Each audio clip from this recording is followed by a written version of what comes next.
Before I do this, I guess I should probably talk about this damn rank changes thing, huh? Let's watch it Hey together. everybody, I'm Jeremy, also known as Riot Brightmoon. He's back! I love Riot Brightmoon. I love this guy. I feel like when I watch Riot Brightmoon, I feel like I'm out and a man is hitting on me. And before somebody takes this as like, oh, NEACE, you're homophobic. Nah.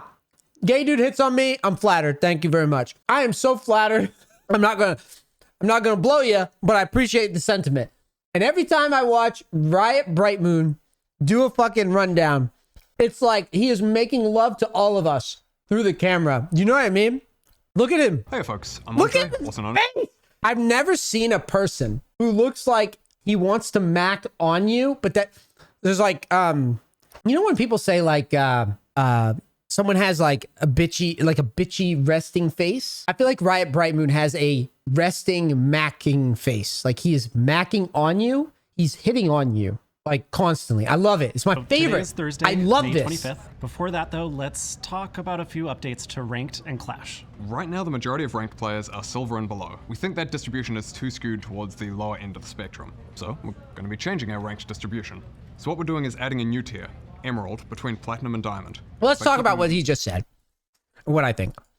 So I tweeted about this and people got offended already. People got butthurt. So hear me out.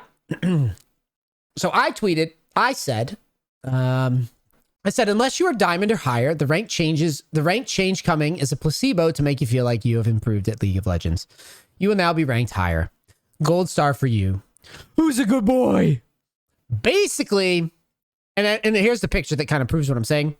Listen, I really am not out here. You know, I put out more content for low elo people to improve than anybody ever, period, when it comes to League of Legends.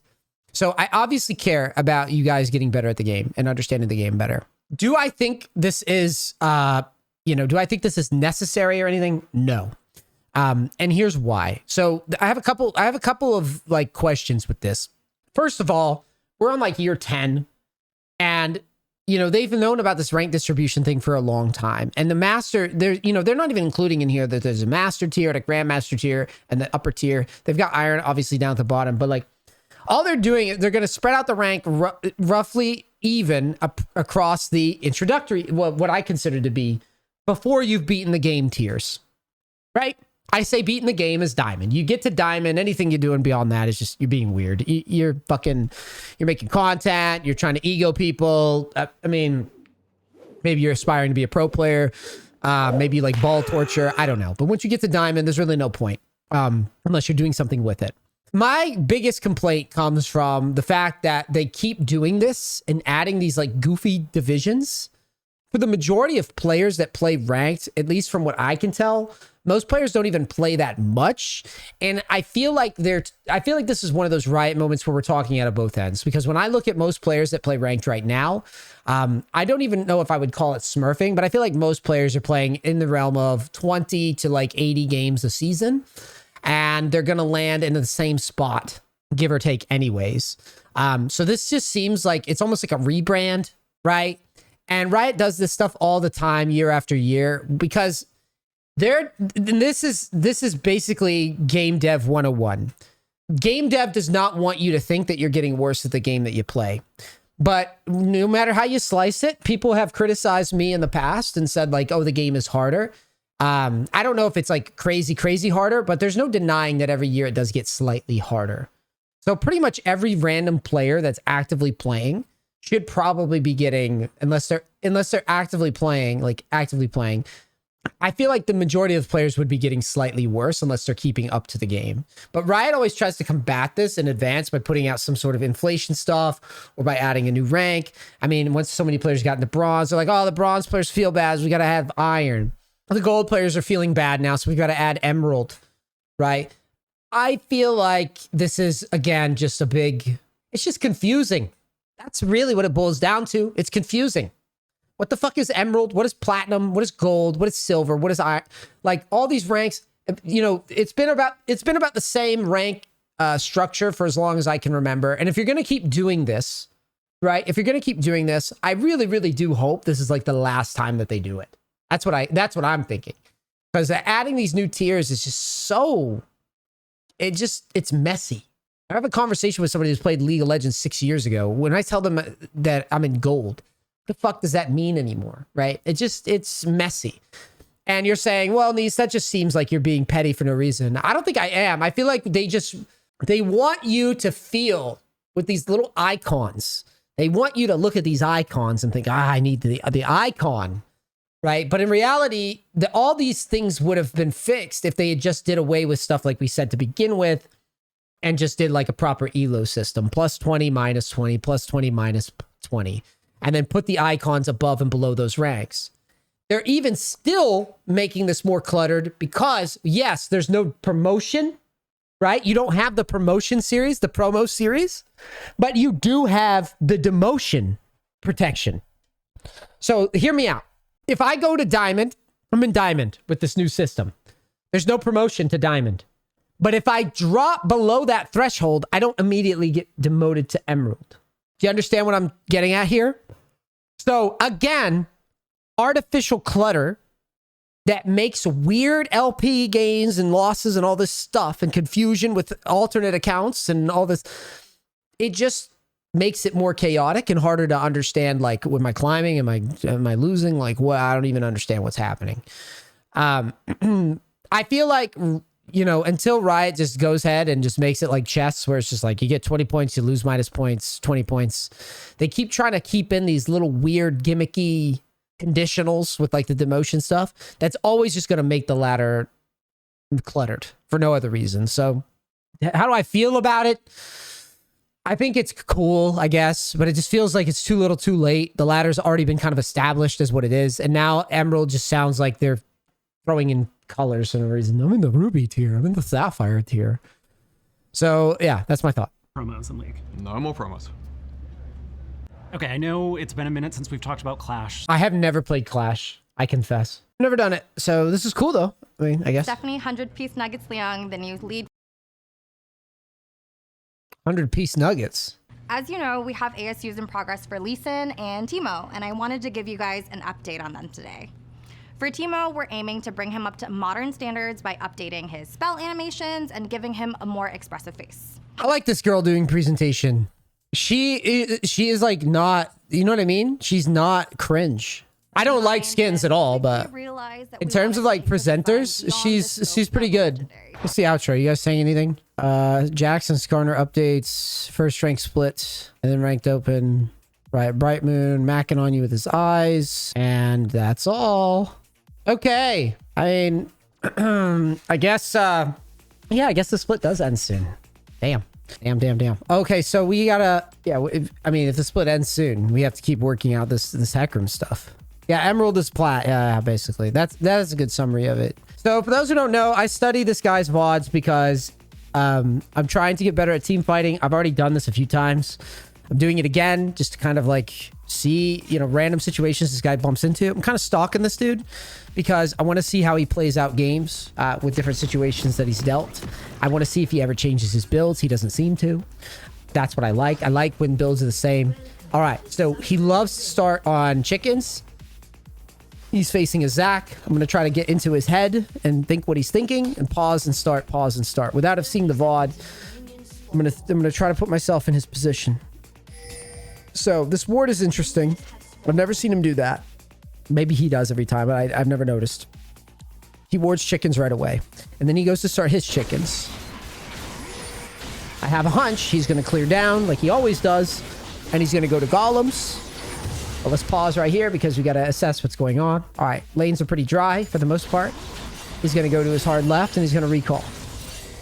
He doesn't think a gank is coming, so he insta-recalls. Now he knows that Zac is on chickens and is clearing top down. So he goes towards mid. He does not level his E. And he just keeps clearing. So he's probably going to take Scuttle here and probably Shadow mid, I would suspect. Because he thinks that Zac, after a full clear, will be looking at Annie for a gank.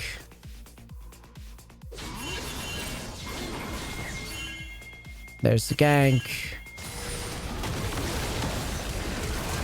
He shadows. He gets the move speed.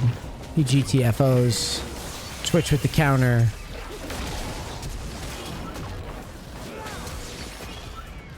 And there was no trade there. All right. He's low, but he's not low enough to where he can't do chickens.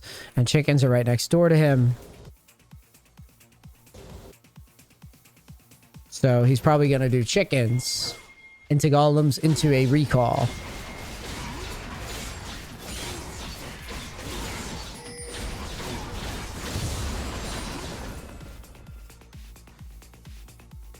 Yes, into a recall. Now, he runs down mid. Wolves. Romp. A little paranoid here if I was playing against Singe that I might get invaded. Doesn't seem to give a shit. Also, he had the ward on river, so I guess he's fine. He thinks about recalling, but Scuttle's right in his face. So he just takes the Scuttle to get near level 6. Zac takes Dragon. So if Zac takes Dragon, he's going to think about invading red side. Or maybe hovering top.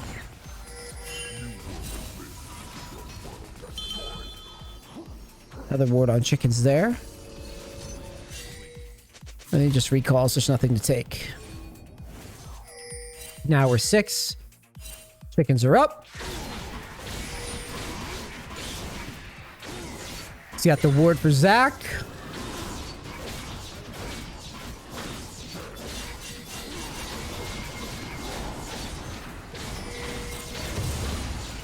Huge ward find. His ward here, this ward that he puts is actually OP as fuck because it detects the Syndrome and the Zac gank at the same time, so that Annie shouldn't die.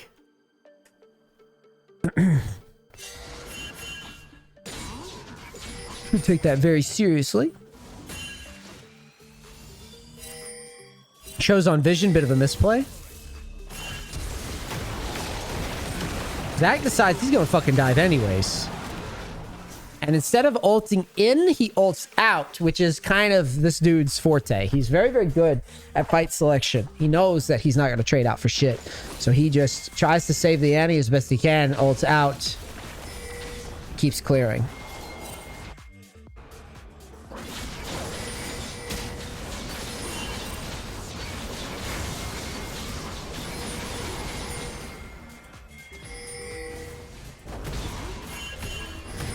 Really ugly posturing.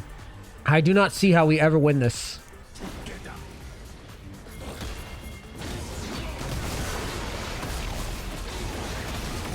I guess he's just confident in his Cassante. Yeah, I guess his Cassante's ahead enough. And Zac doesn't have an ult. So maybe he just figures that since Zac doesn't have an ult, this is okay.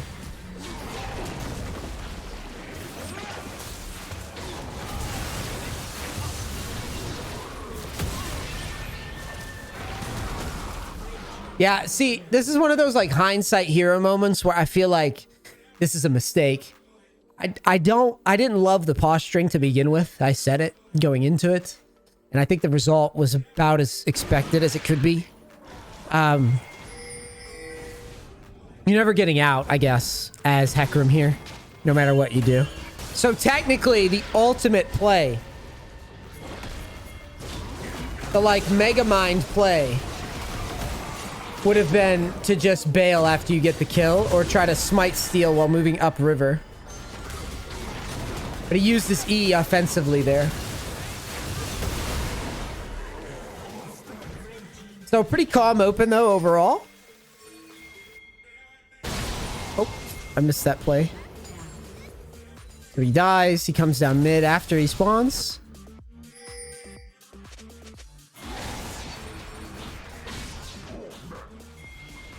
He sees a play he likes. Saves the Annie. And then gets the counter kill. Nice. So he's responsive.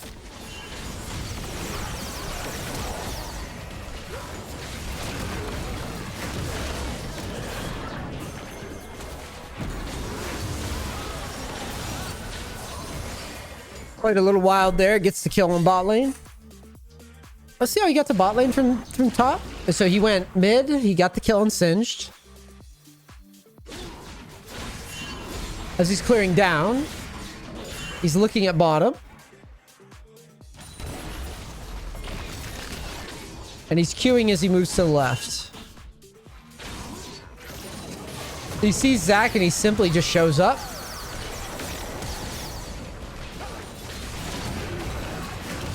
And just lets the DPS stand for itself.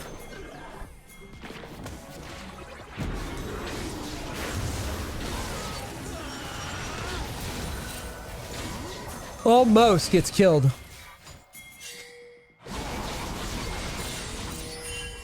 VOD reviews are so boring, but they're so effective, man. They serve as good reminders.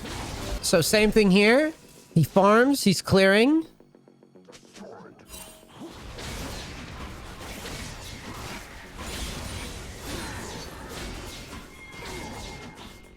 He just Q stacks off to the side.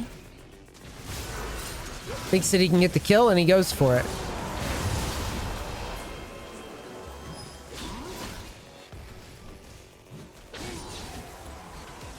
Was able to pick up one.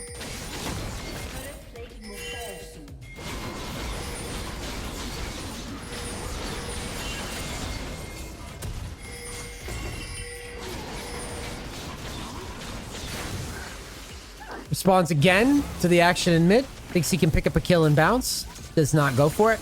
That is, honestly, that move is why he's better than me. That is the move that makes him better than me at the game. Because my dumbass, I would have went and I would have tried to get phase rush and I would have tried to run out. That, in my opinion, is the reason he's better than me as champion. Is because he knows how to just not get like... not get red, you know, not get like tunnel vision, bloody eyes, and just like go in on shit. Like here, I'd be so tempted to jam a phase rush here and then run away. I don't know why. I don't know what, you know what I mean? I feel like that decision right there with the fact that he's fed and everything, that decision to not do that is what makes him good, in my opinion. Not, I mean, he does things well mechanically, but that is what I think makes him way better. Because he knows to not just do dumb shit. He knows he doesn't have to do it. And he will win anyways.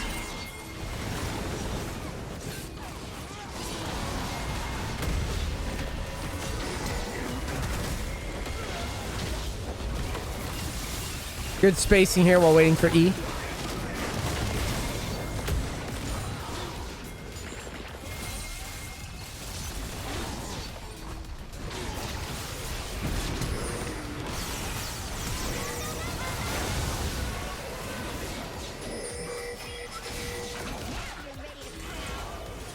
Yeah, he's just so good.